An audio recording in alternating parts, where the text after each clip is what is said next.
성경 말씀을 봅니다.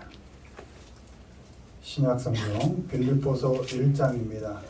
신약성경 319페이지 빌립보서 1장 20절 21절 20절 21절 우리 한 목소리로 읽습니다.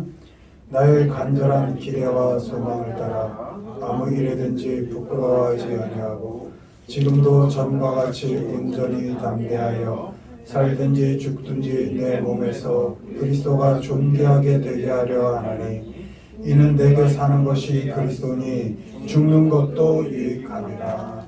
아멘. 오늘은 아니합니다. 아니합니다. 라는 제목으로 말씀을 전합니다. 우리가 살면서 해야 할 것을 잘 하는 것보다 하지 말아야 할 것을 하지 않는 것이 건강하게 살고 행복하게 사는 지름길이다, 이런 얘기가 있습니다. 이 시간에는 우리가 신앙인으로서 하지 않아야 할 것, 결코 하지 않아야 할 것에 대해서 점검해 보도록 하겠습니다. 먼저 보시죠. 1번 읽습니다. 부끄러워하지 아니합니다. 나의 간절한 기대와 소망을 따라 아무 일에든지 부끄러워하지 아니하고 지금도 전과 같이 온전히 담대하여 살든지 죽든지 내 몸에서 그리스도가 존귀하게 되게 하려 하나니 이는 내게 사는 것이 그리스도니 죽는 것도 유익함이라. 아멘. 바울은 사도로서의 자신의 삶을, 그 처지를 부끄러워하지 않았습니다. 복음을 전하면서 많은 욕을 먹었고 매도 많이 맞고 가진 고난을 당했을 때에도 자신이 처한 그 상황을 결코 부끄러워하지 않았다, 이렇게 고백합니다. 어려울 때 함께하면서 힘이 되었을 많은 동역자들이 다 떠나가는 것을 볼 때도 사람에 대한 실망과 아픔을 겪으면서도 그 자신의 처지를 결코 부끄러워하지 않았습니다. 지금 바울은 로마의 옥에 갇혀 있습니다. 옥에 갇혀 있으면서 차라리 죽어서 그리스도와 함께 있는 것이 더 좋다고 고백할 만큼 처참한 상황 속에 있으면서도 바울은 결코 그 형편을 부끄러워하지 않았다, 이렇게 고백하고 있습니다. 바울은 아무 일에든지 어떤 상황 속에서도 자신의 삶을 부끄러워하지 않았다, 이렇게 기록하고 있습니다. 이유는 딱 하나였습니다. 예수 그리스도께서 바울 속에 계시고 바울이 예수 그리스도 안에서 살고 있었기 때문입니다. 아무리 힘든 상황 속에 있어도 그리스도가 나와 함께 있으니까, 내가 기대했던 삶이 아니고 어쩜 이렇게 어려울까 하는 그런 형편임에도 불구하고 나는 그래도 예수 안에서 살고 있으니까 그 삶의 형편과 처지가 결코 부끄럽지 않았다는 것입니다. 바울이 예수님께 부름을 받았을 때 바울에게는 부름을 받을 만한 그 어떤 작은 조건도 준비되어 있지 않았습니다. 예수님은 그리스도인을 죽이러 가던 바울을 길에서 만나 주시고 택해 주셨습니다. 바울이 주님의 종이 될 만한 조건이 되어서, 공부가 되어서, 여건이 되어서가 아니라 오히려 그리스도인을 죽이러 가던 그 길목에서 그 바울을 만나 주셨고 그를 택해 주셨습니다. 조건으로 따지자면 죄인이었을 때였고 괴수였을 때였고 가장 수치스럽고 부끄러운 그때에 주님께서 바울을 만나 주시고 사도로 불러주셨기 때문에 바울이 사도로 살아가면서 겪고 감당한 그 어떤 조건과 상황도 하나님의 은혜를 생각해 보면 결코 부끄러워할 수가 없었다는 것입니다. 왜? 이미 너무도 부끄러워할 수밖에 없는 그 형편일 때 하나님께서 나를 불러주셨으니까.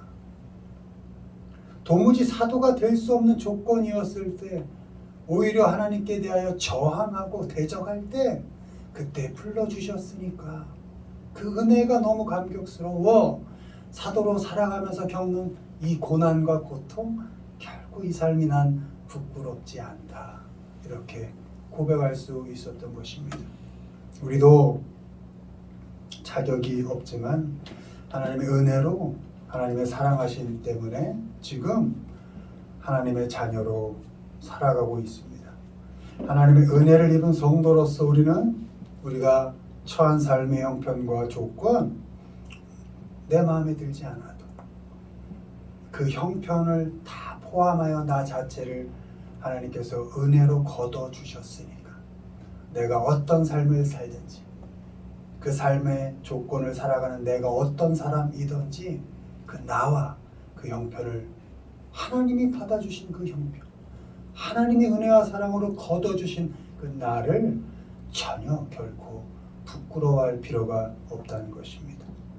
지금의 나 된 것은 모두가 하나님의 은혜이기 때문입니다. 하나님은 단 한 번도 우리를 놓지 않으시고 버리지 않으시고 오늘의 우리로 살아가게 하셨습니다. 하나님의 은혜를 입은 우리는 어떤 형편과 상황 속에서도 담대하게 하나님의 일하심을 기대할 수 있습니다.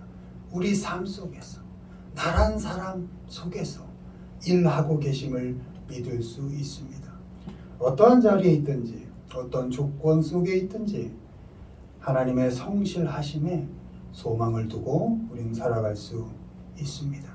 바울이 죽는 것조차도 유익하다고 고백한 것처럼 우리가 살아가는 삶의 그 모든 여정들 속에서 하나님께서는 일하시고 결국은 우리를 성장시키실 것을 믿기 때문에 어쩌면 죽느니만 못한 그런 오늘의 삶조차도 가끔은 내가 날 볼 때 이게 뭔가 나아지지 않는 조건, 형편을 볼 때 이것밖에 안 되나? 나란 사람을 돌아볼 때 잘 하려고 하는데도 도대체 나란 사람 이거밖에 안 되나? 그렇게 나조차도 내가 미련하게 보일 때 그때조차도 그 모든 나의 삶, 조건, 나란 사람을 하나님께서 은혜와 사랑으로 받아주시고 지금도 함께 나와 살아가신다는 것을 믿으시고 여러분의 삶을 결코 부끄러워하거나 창피하지 마시기를 바랍니다.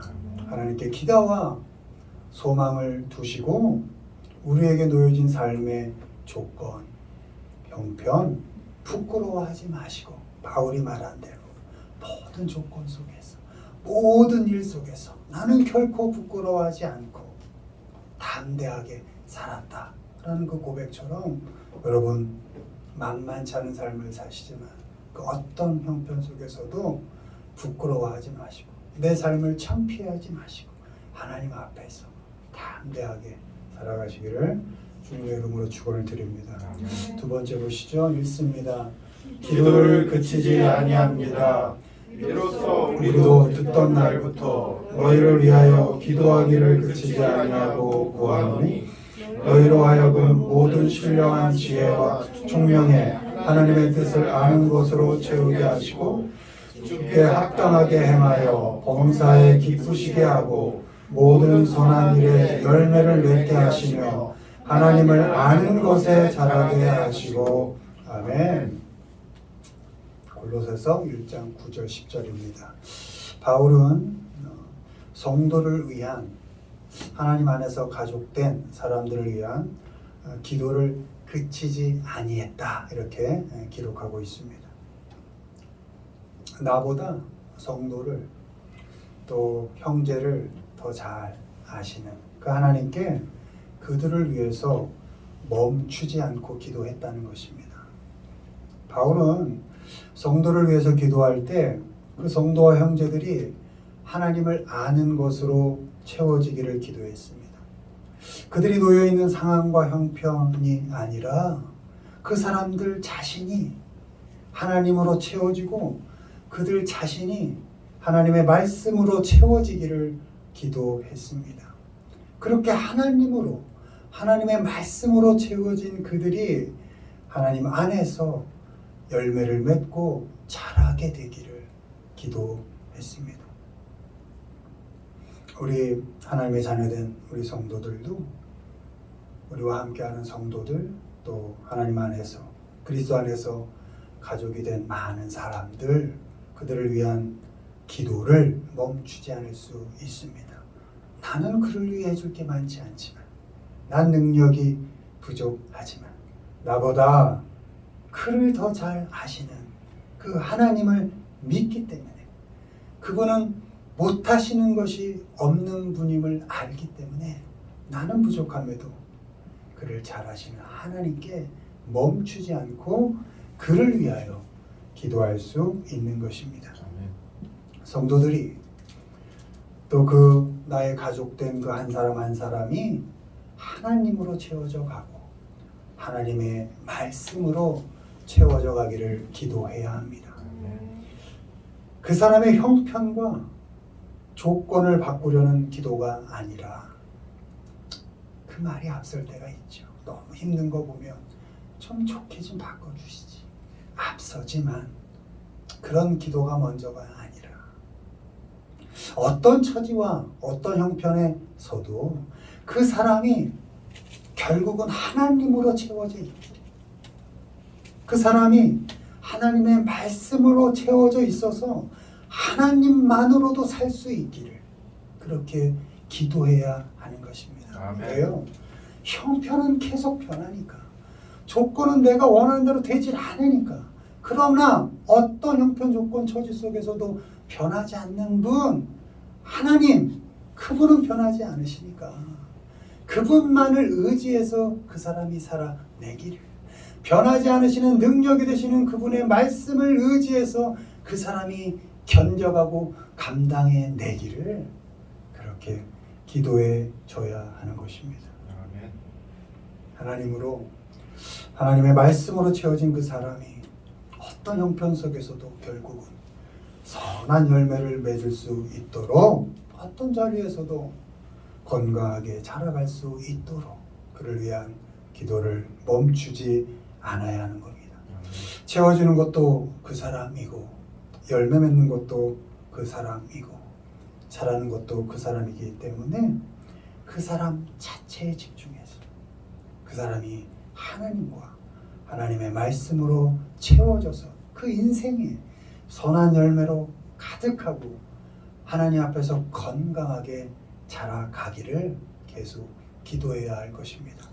여러분의 자녀들 내 것처럼 열심히 키우지만 결국 하나님의 것이고 그도 하나님 앞에서 귀한 단독자로 인격으로 살아갈 것이기 때문에 언젠간 나의 품을 떠나 하나님 앞에서 살아갈 존재이기 때문에 내가 품고 잘 먹이고 가르치는 것도 중요하지만 그보다 더 중요한 것은 그 속에 내 자녀의 그 깊은 속에 하나님이 가득해서 하나님의 말씀이 가득해서 결코 어떤 조건 속에서도 무너지지 않고 하나님으로 이 세상을 이기며 극복해 가며 살기를 그렇게 기도해야 할 것입니다. 아멘.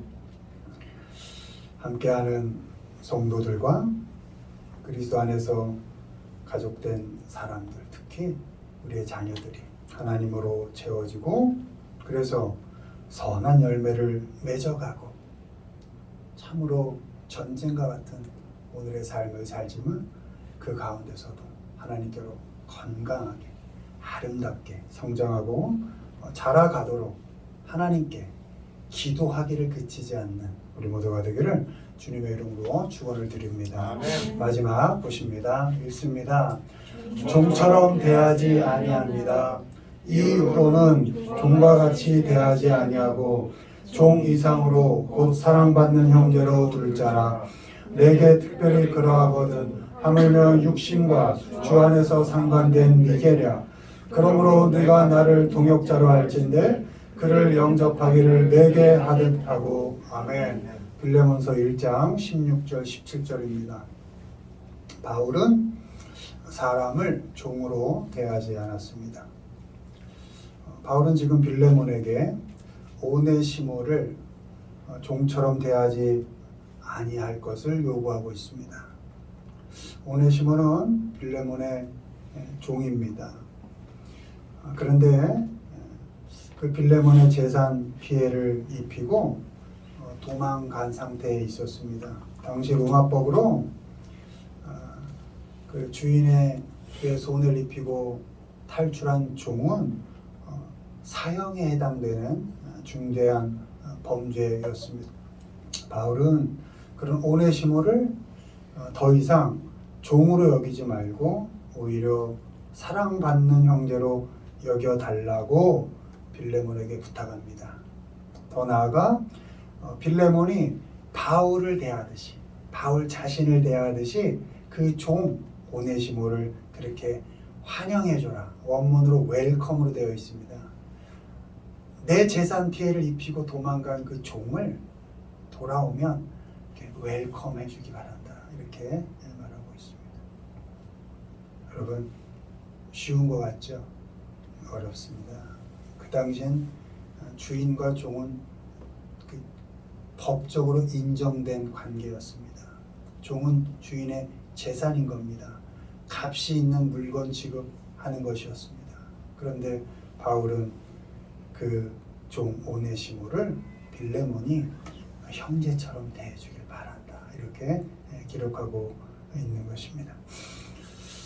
우리도 사람을 종처럼 여기지 않아야 합니다. 종처럼 여긴다는 것은 필요에 따라 사람을 사용한다는 것입니다.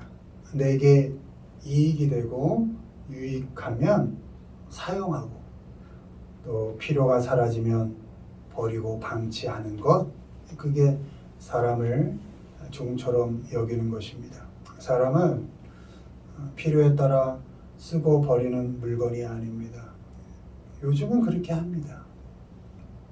자본주의 사회에선 돈을 많이 생산하는 사람은 가치가 있으니까 쓰고 그 값어치를 못하면 버리고 다른 사람으로 대체하고 요즘도 그렇게 삽니다. 그러나 우리 하나님의 자녀들은 그렇게 살아선 안 된다는 것입니다. 아무리 물질이 중요하고 이익이 중요하더라도 사람만큼은 그 존재 자체로 의미를 줘야 한다. 이렇게 말하고 있는 것입니다. 사람은 그냥 그 사람 자체로 의미가 있는 겁니다. 그 모습 그대로 사랑받을 가치가 있는 것입니다. 성도는 자리와 지위로 사람을 평가하지 않습니다. 능력과 쓸모 있음으로 사람을 판단하지 않습니다. 물론 자리와 지위와 능력에 맞는 역할과 일이 우리에게 주어지고 그 일에 성실히 최선을 다해야 하는 것이 현실이지만 설령 그 사람이 그 역할과 그 일, 우리 그리스도인들의 표현으로 말하면 그 사명, 그것을 잘 감당하지 못할 때에도 우리는 그 사람을 정죄해서는 안 됩니다. 그 역할과 그 일 사명을 넘어서 그 사람 자체를 귀하게 여길 수 있어야 하는 것입니다. 사람을 이용하고 사람을 사용해서 나의 유익을 취하고 필요를 채우려 하지 않아야 합니다. 훈련해야 합니다. 그 사람 그대로를 사랑하는 훈련, 그 사람 그대로를 받아들이는 훈련 열심히 연습해야 합니다. 내가 됨다미가 되고 그릇이 되어서 할 수 있는 것이 아닙니다. 주인이 나를 사랑으로 받아주신 나 그대로, 나 못난 모습 그대로를 은혜로 받아주신 그 하나님의 은혜와 사랑을 생각하면 그 사랑 그대로가 귀하게 보일 수 있습니다. 야, 나 같은 사람도 하나님이 받아주셨는데 어쩌면 지금도 자녀답지 못하게 참 이런 모양으로 살고 있는데 그래도 하나님 버리지 않으시고 끝까지 잡아주시고 내가 은혜로 살고 있는데 그걸 생각하면 그 누구도 쓸모 있음으로 판단하지 않게 되어 있습니다. 그냥 그 모습 그대로가 귀한 겁니다. 그냥 그 모습 그대로가 너무 사랑스러운 겁니다. 받아들이게 되어 있는 것입니다. 내 모습 그대로를 귀하게 여겨주신 그 하나님의 사랑을 생각하면 나도 사람 그대로 볼 수 있습니다. 귀하게 여길 수 있습니다. 사람을 필요에 따라 이용하거나 이익에 따라 구분하지 않고, 그 말이 종으로 여기지 않고라는 의미입니다. 그렇게 그 누구라도 종과 같이 대하지 않고 그 누구든지 사랑받는 형제로 여기며 살아가시는 우리 모두가 되기를 주님의 이름으로 축원드립니다. 말씀 맺습니다. 우리는 하나님께 기대와 소망을 두고 우리에게 놓여진 삶의 조건과 형편을 결코 부끄러워하지 않습니다. 사람 자체가 하나님으로 채워지고 선한 열매를 맺고 건강하게 자라도록 하나님께 기도하기를 그치지 아니합니다. 사람을 필요에 따라 판단하거나 이익에 따라 구분하지 아니합니다.